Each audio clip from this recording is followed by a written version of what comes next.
perbankan adalah agen intermediary. Jadi perbankan itu yang menyalurkan pendanaan ke aset, tapi meminjam juga dari nasabah. Jadi dari nasabah kita meminjam, kemudian menyalurkan lagi ke sektor-sektor real. Nah, upaya intermediary inilah yang bisa menjadi katalis dari percepatan ekonomi apapun. Dalam hal ini juga menentukan apakah ekonomi yang dibangun sesuai dengan wawasan berkelanjutan atau tidak. Jadi sektor banking ini memegang peran yang sangat penting untuk menentukan arah dari pembangunan selanjutnya. Karena pelaku usaha mau nggak mau akan bergantung pada sektor banking. Khususnya kalau di BS kami, syukur alhamdulillah kami berkesempatan untuk diberikan award sebagai Best Bank in the World itu 5 tahun terakhir. Dari recognition ini dari dunia internasional, kemudian kami beraspirasi tidak hanya menjadi best bank in the world, kami bertransformasi menjadi best bank for a better world. Nah, gimana caranya kami untuk bertransformasi menjadi the best bank for a better world? Of course kita bersama-sama menciptakan suatu ekosistem yang sustainable. Nah, itu dimulai dari diri kami sendiri, dari pihak DBS sendiri, di mana kami memperkenalkan ada 3 sustainability pillars dalam menjalankan keseharian banking kami. Pilar pertama itu adalah responsible banking, artinya kita menjalankan fungsi intermediary tadi yang saya jelaskan, kita menerapkan prinsip-prinsip sustainability. Jadi produk-produk kami baik dari aset, jadi financing kami memberikan pinjaman itu banyak sekali produk-produk yang bertemakan sustainability. Maupun dari liabilities kami juga banyak produk-produk yang bertemakan sustainability. Itu responsible banking pilar pertama, jadi menjalankan fungsi banking kami itu responsible. Yang pilar kedua adalah responsible business practice. Artinya kami dalam menjalankan operasi bisnis kami memperhatikan juga aspek-aspek sustainability. Contohnya yang paling real adalah di seluruh kantor DBS di seluruh dunia itu jam makan siang lampu kita matikan. Paper reduction juga kita gencarkan. Kemudian kita kerjasama juga dengan external parties, waste for change. Jadi di kantor-kantor DBS kami itu sampah-sampahnya dikelola secara efisien. Juga di semua cabang kami itu dimulai dipasang solar panels. Jadi upaya kami melakukan operasi kami itu diarahkan ke yang sustainable. Pilar yang ketiga adalah creating social impact beyond banking. Artinya kami berupaya proaktif untuk menciptakan dampak positif ke masyarakat sekitar di mana kami beroperasi di dunia. Contohnya kita ada di DBS Foundation yang aktif memberikan coaching maupun financing ke social enterprises di masyarakat. Dan kemudian contoh yang cukup sukses ya, meskipun kelihatannya sepele tapi ternyata itu sukses sekali, kami melancarkan kampanye Towards Zero Food Waste. Itu adalah campaign kami untuk di internal maupun eksternal untuk bisa mengurangi sisa makanan. Jadi kenapa sisa makanan dianggapkan sepele, karena ternyata sisa makanan ini menghasilkan gas metan. Gas metan itu disinyalir 80 kali lebih panas daripada CO2 dan seterusnya. Yang kedua adalah risk management, karena kita ketahui ekonomi hijau transition ini adalah peralihan dari ekonomi tradisional yang quote unquote high carbon activity itu menjadi low carbon activity. Of course di dunia real, di dunia usaha itu pasti banyak sektor yang terkena dampaknya. Dan bagi sektor-sektor yang tidak bisa mengikuti perubahan ini, usahanya akan menjadi obsolete atau tidak relevan. Contoh kasus, saya kan di keseharian di capital market. Dulu mungkin saya bisa menangani issuance bond untuk coal company. Sekarang 5 years forward untuk issue bond dari coal company itu almost impossible karena capital market is very regulated. Investor-investor sudah sangat melek ESG, jadi akses ke capital market untuk coal related business itu sudah limited. Again, it's about risk management. The third challenge that we think is also important and tend to be neglected adalah trade-offs. Trade-offs meaning dari perpindahan traditional activity, traditional business activity menjadi ekonomi yang hijau atau terbarukan, itu ada efek samping. Contoh ya, kita sekarang lihat lagi marak maupun ini perkembangan positif electric vehicle, mobil listrik, itu ada ekosistemnya kan, mulai dari nikel untuk baterainya, smelter dan lain sebagainya.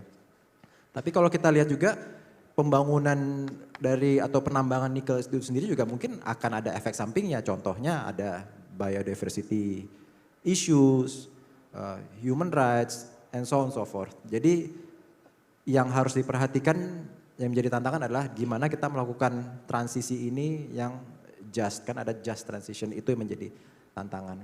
Nah, solusinya dari DBS khususnya untuk transisi ya, mungkin saya ngomongin lebih spesifik ke transisi. Tadi sudah disebutkan oleh Mbak Citra bahwa kami di DBS tahun 2020 menerbitkan atau memperkenalkan ke dunia publik itu kami bikin transition taxonomy, dan itu I think we think is the first one di dunia yang bisa menceritakan taksonomi transisi secara detail dan kami buka secara luas ke dunia internasional.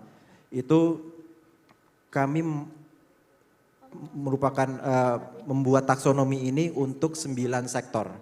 9 sektor ini yaitu ada otomotif, kemudian ada aviation, ada chemicals, ada food and agri, ada oil and gas, power, real estate, shipping, and steel. Kenapa cuma 9 ini?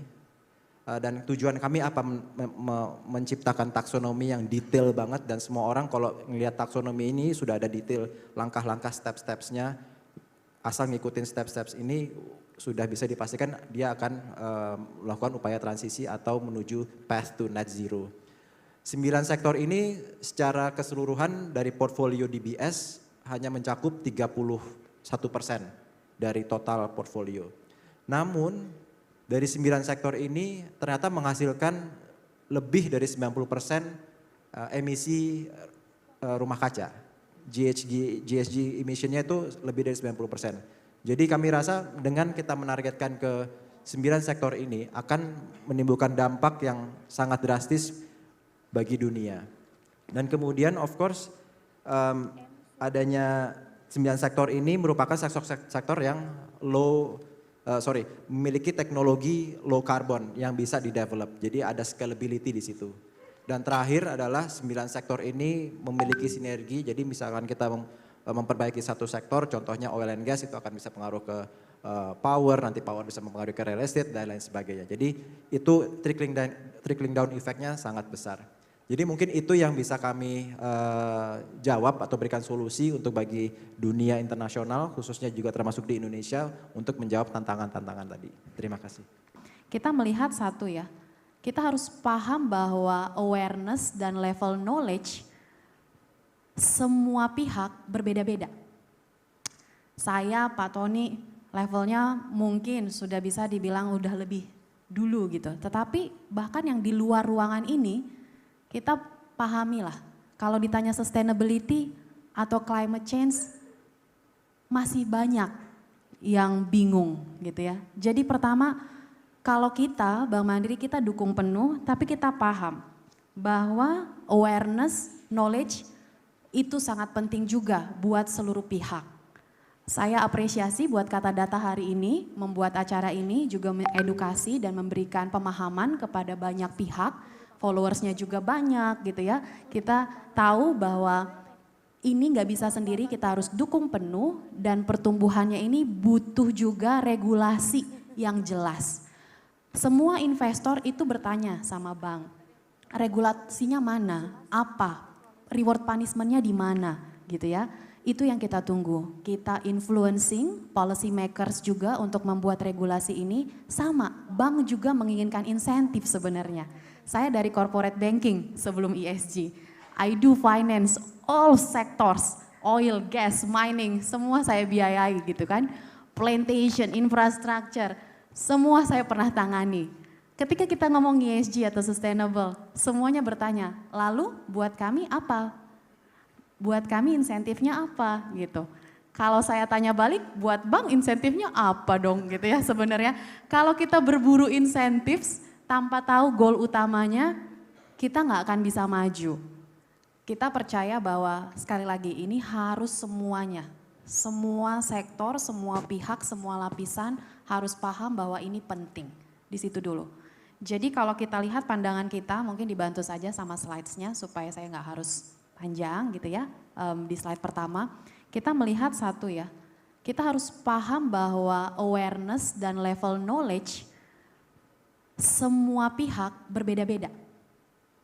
Saya, Pak Tony, levelnya mungkin sudah bisa dibilang udah lebih dulu gitu. Tetapi bahkan yang di luar ruangan ini, kita pahamilah. Kalau ditanya sustainability atau climate change, masih banyak yang bingung gitu ya. Jadi pertama, kalau kita, Bank Mandiri kita dukung penuh, tapi kita paham bahwa awareness, knowledge itu sangat penting juga buat seluruh pihak. Saya apresiasi buat Kata Data hari ini, membuat acara ini juga mengedukasi dan memberikan pemahaman kepada banyak pihak, followersnya juga banyak gitu ya. Kita tahu bahwa ini nggak bisa sendiri, kita harus dukung penuh dan pertumbuhannya ini butuh juga regulasi yang jelas. Semua investor itu bertanya sama bank, regulasinya mana, apa, reward punishment-nya di mana gitu ya. Itu yang kita tunggu, kita influencing policy makers juga untuk membuat regulasi ini sama. Bank juga menginginkan insentif sebenarnya. Saya dari corporate banking sebelum ESG. I do finance all sectors, oil, gas, mining, semua saya biayai gitu kan. Plantation, infrastructure, semua saya pernah tangani. Ketika kita ngomong ESG atau sustainable, semuanya bertanya, lalu buat kami apa?